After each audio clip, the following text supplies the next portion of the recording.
مور کا سوال کرنے والے ناصح دانا کو جواب دینا۔ مور نے ناصح سے کہا کہ اے دانا، تو صرف رنگ و روپ کا عاشق ہے اور یہ نہیں دیکھتا کہ میرے یہ خوبصورت پر میرے لیے کس قدر مصائب کا سبب ہے۔ شکاری میرا شکار محض ان پروں کے لیے ہی تو کرتے ہیں، کوئی جال لگاتا ہے، کوئی تیر مارتا ہے۔ جب مجھ میں اس قدر مصائب سہنے کی طاقت نہیں ہے تو بہتر یہی ہے کہ میں بدصورت بن جاؤں۔ پروں کو بچانے سے جان کا بچانا بہتر ہے۔ میرے یہ پر میرے غرور و تکبر کا باعث ہیں، اور تکبر سینکڑوں بلاؤں کا سبب بنتا ہے۔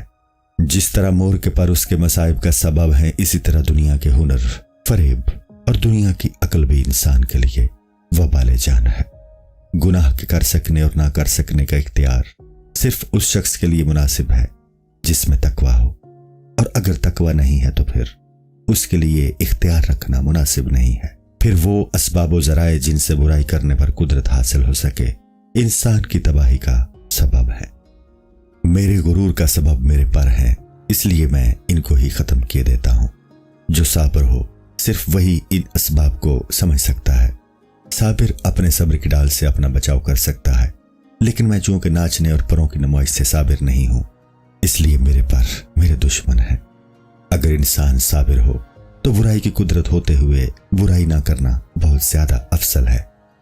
میری مثال بچے کی سی ہے جس کے ہاتھ میں تلوار دینا مناسب نہیں، وہ اس کا غلط استعمال کرے گا۔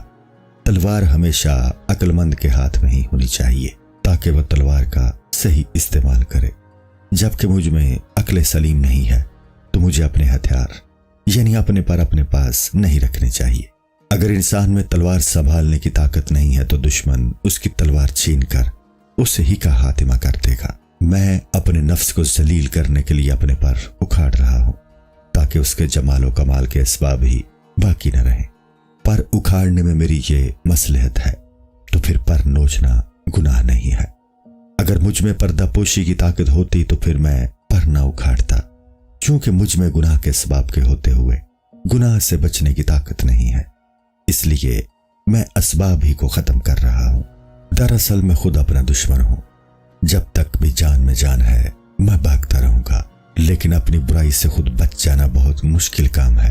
دوسرے کی برائی سے بھاگنے میں فرار ممکن ہے، جب وہ دور ہو جائے گا تو ٹھہرا جا سکتا ہے، لیکن چونکہ میں خود ہی اپنا دشمن ہوں تو میرا کام ہر وقت اس دشمن سے بھاگتے رہنا ہے۔ نہ میرے لیے ہندوستان میں قرار ممکن ہے نہ خطن میں، کیونکہ میرا دشمن سایہ کی طرح میرے ساتھ ساتھ ہے۔